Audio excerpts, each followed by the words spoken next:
అంటే దేవాలయాలకు కూడా దెబ్బతీసే పరిస్థితి వచ్చారు. భక్తుల మనోభావాలు దెబ్బతీసే పరిస్థితికి వచ్చారు.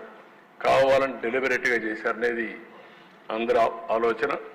నేను ఒకటే చెప్తున్నా, ఏ ప్రార్థనాలయానికి కూడా అపవాదు రాకుండా, అపచారం జరగకుండా కాపాడాల్సిన బాధ్యత ప్రభుత్వానికి. అది మసీదులు కావచ్చు, చర్చలు కావచ్చు, హిందూ దేవాలయాలు కావచ్చు, ప్రతి ఒక్క ప్రార్థనాలయాన్ని కాపాడడం మన బాధ్యత. అలాంటిది విస్మరించారు. నెక్స్ట్, ఇంకో పక్క ఎన్నికలు, మొత్తం హింసలు, దాడులు, తిరుపతి మొత్తం డూప్లికేట్ కార్డ్స్ అన్ని, గుర్తింపు కార్డు తయారు చేశారు, బోగస్ ఓట్లు వేశారు, 11 కేసులు బుక్ చేశారు, యాక్షన్ తీసుకోలేదు. మళ్ళీ కేంద్ర ఎన్నికల కమిషన్ ఐఏఎస్ ఆఫీసర్లపైన యాక్షన్ తీసుకునే పరిస్థితికి వచ్చింది. స్థానిక సంస్థలు మొత్తం ఎనానమస్ చేసుకున్నారు, మిగిలినట్టు కూడా ఎక్కడిక్కడ గుద్దుకునే పరిస్థితికి వచ్చారు. 122 జడ్పీటీసీలు, 2333 ఎంపీటీసీలు, వార్డు డివిజన్ల మున్సిపాలిటీలు 577 ఎనానమస్ అయిపోయినాయి. ఇవన్నీ చూసిన తర్వాత ఇంకా లాభం లేదని తెలుగుదేశం పార్టీ పోటీ నుంచి కూడా విరమించుకునే పరిస్థితికి వచ్చాం. నా జీవితంలో 45 సంవత్సరాలుగా ఫస్ట్ టైం ఎన్నికల్లో పోటీ చేయొద్దని చెప్పిన సందర్భం ఉందంటే అది మొన్న జరిగిన ఎన్నికలే. అంత అరాచకాలు జరిగాయి. ఇంకా కార్యకర్తలపైన కేసులు పెరుగుతాయనే ఉద్దేశంతో పోటీ నుంచి కూడా తప్పించుకునే పరిస్థితికి వచ్చి తప్పుకోమని చెప్పే పరిస్థితికి వచ్చాం. నెక్స్ట్, ఇకపోతే ఎన్నికల కమిషన్ నిమ్మగడ్డ రమేష్ కుమార్ కడాన ఆయన మీద దాడి చేస్తా ఉంటే కుటుంబానికి కూడా రక్షణ లేకపోతే కేంద్రాన్ని అడిగి సెక్యూరిటీ తెప్పించుకున్న పరిస్థితి. ఒక స్వేచ్ఛగా ఎన్నికలు కండక్ట్ చేయవలసిన ఎన్నికల కమిషన్కే రక్షణ లేదంటే ఇంక ఈ రాష్ట్రంలో ఓటర్ ఏ విధంగా ఉంటారు, పోటీ చేసిన అభ్యర్థులు ఏ విధంగా ఉంటారు మనం ఆలోచించుకోవాల్సిన అవసరం ఉంది. ఏపీపీఎస్సీ చైర్మన్ కూడా అదే పరిస్థితి. నెక్స్ట్, ఇది హూ కిల్డ్ బాబాయ్, ఇప్పుడు కూడా అర్థం కాని విషయం, తొందరలో రావాలి. ఇది ఒక్కసారి మీ డయాగ్రామ్ చూస్తే ఆయన ఉంటే, ఆనాటి ముఖ్యమంత్రి ఉంటే ఆయనకు అర్థమయ్యేది. మీరు ఇక్కడ చూడండి, ఫస్ట్ హార్ట్ అటాక్ సాక్షి మీడియా. మీకే ఎందుకు తెలిసింది ఫస్ట్? అంటే హార్ట్ అటాక్ అని ఎందుకు తప్పు చెప్పారు? అది అయిన తర్వాత నారాసుర రక్త చరిత్ర అవన్నీ అయినాయి. ఎంపీ, లోకల్ ఎంపీ, క్లియర్గా పోలీస్ నాట్ రిక్వైర్డ్. తర్వాత గంగిరెడ్డి ఆనాటి ముఖ్యమంత్రి మామ వాళ్ళ హాస్పిటల్లో సిబ్బందిని తీసుకెళ్ళి కుట్లన్నీ వేశారు. కుట్లు కట్టి మొత్తం క్లీన్ చేసి రూములంతా బ్లడ్ అంతా క్లీన్ చేసే పరిస్థితికి వచ్చారు. ఫ్రీజర్ తీసుకొచ్చారు, దాంట్లో కూడా పెట్టి అంత్యక్రియలు తీసిపోయే పరిస్థితికి వచ్చారు. ఆయన రోడ్ జర్నీలో వచ్చాడు, కోర్టు పోయాడు, గ్యాగ్ ఆర్డర్ తీసుకొచ్చాడు. ఆనాటి సునీత కూడా నమ్మించే పరిస్థితి తీసుకొచ్చాడు. నమ్మి పూర్తిగా సహకరించి తర్వాత అర్థం చేసుకొని ఇప్పుడు పోరాడే పరిస్థితికి వచ్చారు. తర్వాత ముందు డిమాండ్ చేశారు సిబిఐ ఎంక్వైరీ కావాలని, మళ్ళా వద్దని బిడ్డ చెప్పే పరిస్థితికి వచ్చారు. లోకల్ పోలీసు కూడా ఎలాంటి యాక్షన్ తీసుకోలేని పరిస్థితికి వచ్చారు. కేసు అగైన్స్ సిబిఐ ఆఫీసర్ పైన పెట్టారు. అక్కడ సిఐ ఎవరినైతే సస్పెండ్ చేశామో ఆ కేసులో తన సస్పెన్షన్ నుంచి రివోక్ చేశారు. ఇంకొక పక్కన ఎంపీ కర్నూలులో ఉన్నప్పుడు అరెస్ట్ చేయడానికి వస్తే అరెస్ట్ చేయకుండా లా అండ్ ఆర్డర్ వస్తుందని ప్రొటెక్ట్ చేసి తర్వాత కోర్టులో బెయిల్ వచ్చే వరకు కొనసాగించే పరిస్థితికి వచ్చారు. అంటే ఒక ముఖ్యమంత్రి, ఆనాటి ముఖ్యమంత్రి సొంత బాబాయికి ఈ మార్గం చేయగలిగితే ఈ రాష్ట్రంలో లా అండ్ ఆర్డర్ ఎక్కడుందో మనందరం ప్రశ్నించుకోవాల్సిన అవసరం ఉంది. అది చాలా సీరియస్ విషయం నా అభిప్రాయం. ఇది ఒక కేస్ స్టడీ. నెక్స్ట్, కోడికత్తి డ్రామా, గులకరాయి డ్రామా, మొన్న ఎలక్షన్లో కూడా భయపడ్డాం. నాకు ఒక అనుమానం ఉండేది, మళ్ళా ఏదైనా చేసి ఆ సానుభూతితో ఎలక్షన్లో గెలవాలని ప్రయత్నం చేస్తాను కూడా ఆలోచించాం. ఇది నేను వాస్తవం చెప్తున్నా. ఎందుకంటే దుర్మార్గులు ఇలాంటి డ్రామాలు ఆడుతూ ఉంటే ఆ డ్రామాలకు ప్రజాస్వామ్యం బలైపోయే పరిస్థితి వస్తుంది. ఇవన్నీ ఎందుకు నేను చెప్తున్నా పదే పదే అంటే ప్రజలకు తెలియాల్సిన అవసరం ఉంది. ఆ గులకరాయి డ్రామాలో చిన్న కుర్రాడు, ఏమీ తెలియని కుర్రాడు, డబ్బులు తెచ్చారు, రమ్మన్నారు, వచ్చాడు, వెళ్ళిపోయాడు. వాడి మీద కేసులు పెట్టి ఇవన్నీ కూడా ఒక పద్ధతి లేని రాజకీయం చేసి ఇష్టానుసారంగా చేసే పరిస్థితికి వచ్చారు. నెక్స్ట్ ఇదన్నింటికంటే మేజర్ సమస్య. దేశంలో ఎక్కడ గంజాయి దొరికినా దానికి ఎక్కడ లింక్స్ ఉన్నాయంటే కేర్ ఆఫ్ ఆంధ్రప్రదేశ్ అనే పరిస్థితికి వచ్చారు. రాష్ట్రంలో మారుమూల ఏ గ్రామానికి పోయినా గంజాయి దొరికే పరిస్థితి వచ్చింది. గంజాయి అవుట్లెట్ లేని విలేజ్ కానీ లేకపోతే టౌన్ కానీ గల్లీ కానీ లేని పరిస్థితికి వచ్చింది. ఈరోజు దీనిపైన మనం చూస్తూ ఉంటే ఏదైనా మనం కంట్రోల్ చేయగలుగుతాం, కానీ ఇలాంటి డ్రగ్స్కు అలవాటు పడిపోయిన వాళ్ళని మళ్ళా మామూలు చేయడం చాలా కష్టం. డీ అడిక్షన్ కానీ చాలా ఎఫర్ట్ పెట్టాల్సి వస్తుంది. ఒక్కరోజు నేను అడుగుతున్న ఆనాటి ముఖ్యమంత్రిని, ఒక్కరోజు సమీక్ష చేశారా ఈ విషయాన్ని? ఈరోజు ఈ ప్రభుత్వం చాలా స్పష్టంగా చెప్పాం. ఒక సబ్ కమిటీ వేసాం, కేబినెట్ సబ్ కమిటీ వేసాం, ఒక అఫీషియల్ కమిటీ వేసాం, తెలంగాణ కూడా హామీ ఇచ్చాం జాయింట్గా పనిచేస్తామని. ఎట్టి పరిస్థితుల్లో ఈ రాష్ట్రంలో ఒక నిర్దిష్ట సమయం పెట్టుకొని ఒక కార్యక్రమం పెట్టుకొని గంజాయి రహిత రాష్ట్రంగా తయారు చేసే వరకు ఈ ప్రభుత్వం ముందుకు పోతాం, చేస్తాం. There is no second thought. నేను ఒకటే అపీల్ చేస్తున్నా, యువతకు అపీల్ చేస్తున్నా, కుటుంబాలకు అపీల్ చేస్తున్నా, మీరు కూడా మీ కుటుంబాల్లో చర్చ చేయండి. యువత కూడా మీరు ఆలోచించుకోండి. మీ జీవితాలు నాశనం చేసుకోవద్దండి. ఈ ప్రభుత్వం చాలా డిటర్మిన్డ్గా ఉన్నాం. ఎట్టి పరిస్థితుల్లో నియంత్రణ చేస్తాం, కంట్రోల్ చేస్తాం, ఎక్కడా ఉపేక్షించాం. ఇది జరుగుతుంది. కానీ ఆ సమయంలో కొంతమంది అలవాటు పడిపోయిన వాళ్ళు ఇదే చేస్తారు. ఏజెన్సీ ఏరియా కానీ ఇంకా ఎక్కడైనా సరే గంజాయి పంట చేసే వాళ్ళకు కూడా విజ్ఞప్తి చేస్తున్నాం. మీకు కష్టాలు ఉన్నాయి, మీ కష్టాల కోసం ఈ పంట చేసి సమాజాన్ని నష్టం చేయడం మంచిది కాదు. వాళ్ళకు ప్రత్యామ్నాయంగా ఏం చేయాలో చేద్దాం.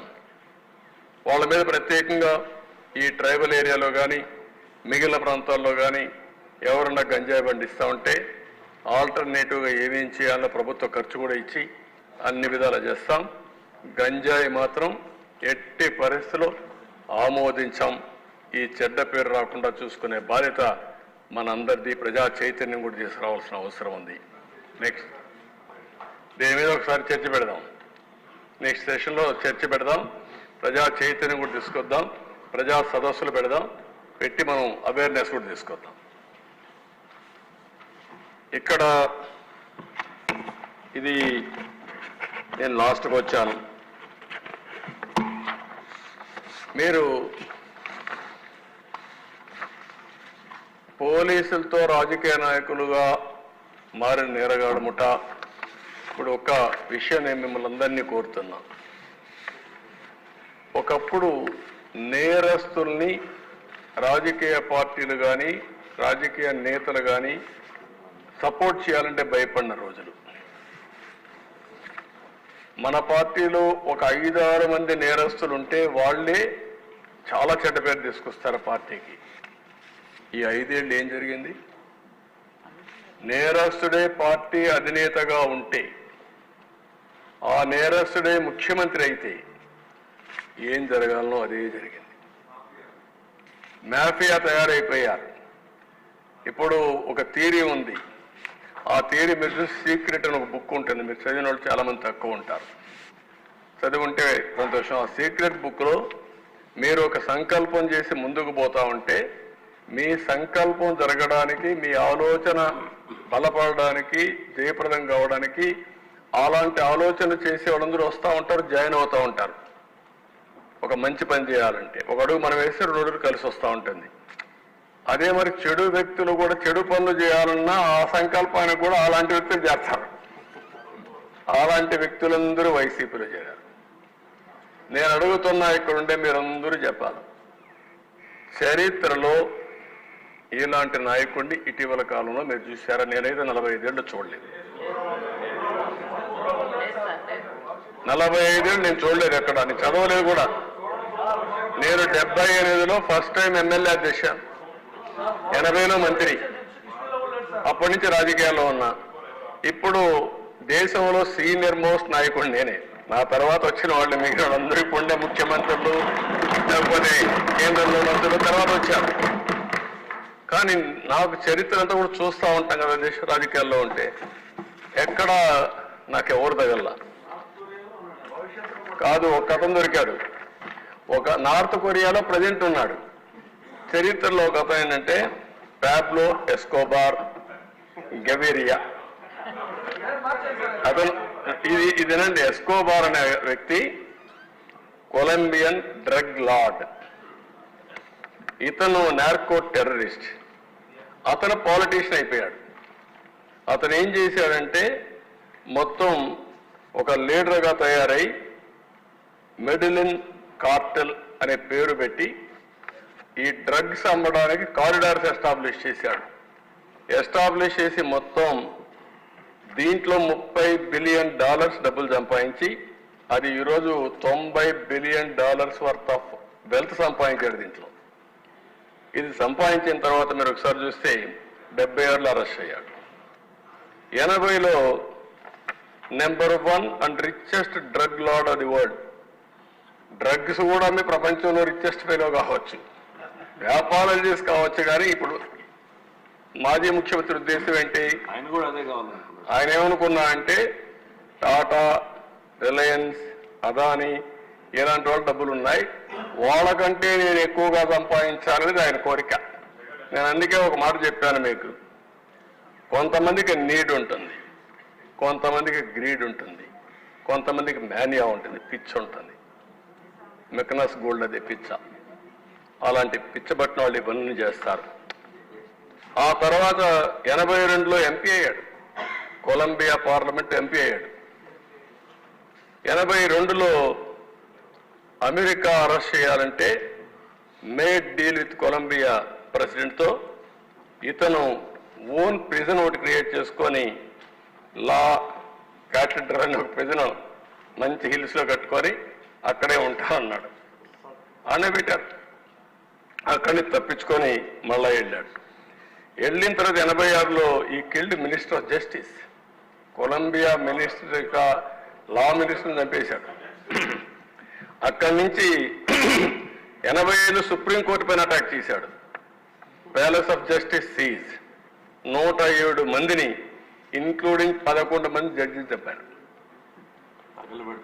తగలబెట్టారు. నాకు తెలియదు, ఇవన్నీ చూడాలి. సినిమా కూడా ఉందంట, బాగుందా? అది చూడాలి ఇప్పుడు అందరూ, మీరందరూ కూడా రాష్ట్ర ప్రజానికి మొత్తం చూడాలి. 89లో killed president for expelling Escobar from politics. ఒక ఆయన మాట్లాడాడు, ఇలాంటి వాళ్ళు ఉండకూడదు, వీళ్ళంతా కూడా డ్రగ్ వీళ్ళు ఉండకూడదని చెప్పిన నేరానికి అతను చంపేశారు. అంటే ఇంకొక పక్కన 89లో bomb DAS building bombing department అన్నమాట, సెక్యూరిటీ హెడ్ క్వార్టర్స్ ని పూర్తిగా 57 మంది ఉంటే వాళ్ళు కూడా చంపేసే పరిస్థితికి వచ్చారు. దగ్గర 2248 మంది ఇంజురీ అయ్యారు. అంటే నేను ఒక ఫ్లైట్ కూడా కాల్ చేశారు. నేను ఎందుకు ఈ విషయాలు చెప్తున్నానంటే, నిన్న కూడా రఘురామకృష్ణరాజు గారు ఒకటి అడిగారు, సార్ ఎట్లా ప్రజలు ఓట్లు వేశారు? ఈరోజు రాజకీయాలు ప్రజాస్వామ్యయుతంగా నీతి నిజాయితీగా చేయాల్సిన అవసరం ఉంది. నాకు అనుమానం లేదు, భారతదేశం 2047కి #1గా కానీ #2 కానీ ఉంటుంది. వికసిత్ భారత్ నరేంద్ర మోడీ గారు చెప్పే విషయం మనం గుర్తుపెట్టుకుంటే అనుమానమే లేదు. భారతీయులు మొత్తం ప్రపంచానికే నాయకత్వం ఇచ్చే శక్తి ఉంది సేవాభావంతో. ఇప్పుడు అమెరికాలో మీరు చూస్తే 2 పార్టీల్లో, ఒక పక్క ప్రెసిడెంట్ ఆఫ్ అమెరికా హరీష్ కమల, కమలా హరీష్ గారు ఈరోజు పోటీ చేసే పరిస్థితి వచ్చారు. ఇంకొక పక్క ఆ పార్టీలో కూడా వైస్ ప్రెసిడెంట్ వైఫ్ తెలుగు అమ్మాయి. అంటే ఎక్కడికక్కడ శక్తివంతమైన ప్రభావవంతమైన భారత జాతి యొక్క సంతతి ప్రపంచం అంతా వెళ్ళే పరిస్థితి వస్తూ ఉంది. One of the best democracy in the world India. అలాంటి డెమోక్రసీలో మీరందరూ గుర్తుపెట్టుకోవాల్సింది ఈ హింసకు తావుందా, ఇలాంటి నేర చరిత్రకు తావుందా మనం ఆలోచించుకోవాల్సిన అవసరం ఉంది. ప్రజలకు కూడా చెప్తాను, నేను ముఖ్యం కాదు, ఈ రాష్ట్రం ముఖ్యం. నేను శాశ్వతం కాదు, ఈ రాష్ట్రం శాశ్వతం.